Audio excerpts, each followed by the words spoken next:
In the soft cradle of a quiet valley where morning mist kissed the trees and fireflies lit the dusk like lanterns, lay the village of Willowmere. It was a place untouched by haste. The cobblestone streets wound gently between mossy cottages, and cherry trees lined every path, showering the air with pink petals each spring. Willowmere was known for its peace, its music, and its flowers, but above all, it was known for a young weaver named Anya.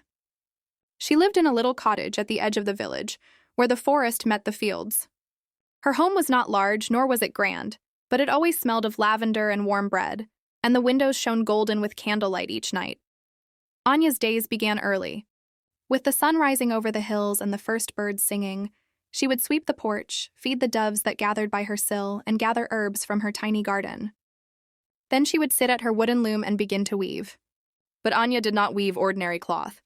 Her fabric shimmered with color: rose gold, sky blue, deep emerald, and soft moonlight silver. Some said it felt like warm rain or smelled faintly of honeysuckle.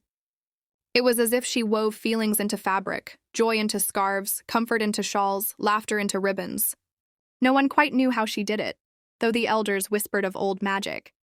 Anya had inherited her spindle from her grandmother, who had once been a weaver herself. On the day she passed it on, her grandmother had held it close and whispered, "This spindle is more than wood and iron, child.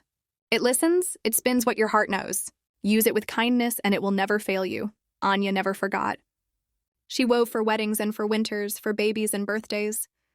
And though her cloth was prized beyond gold, she never asked for riches. A loaf of bread, a handful of berries, a story well told. These were payment enough.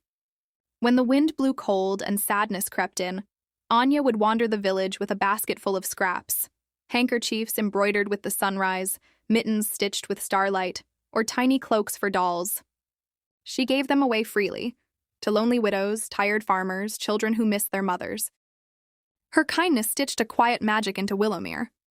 Troubles came as they always do, but they never stayed long. A song could be heard in every window. And when people spoke of Anya, they always smiled. But no tale begins without a shadow. Far beyond the forest and past the hills where Anya's thread could not reach, clouds had begun to gather. High above, the sun burned hotter, and winds whispered warnings no one yet heard. And in that peaceful little village, Anya wove, unaware that her greatest trial was drawing near.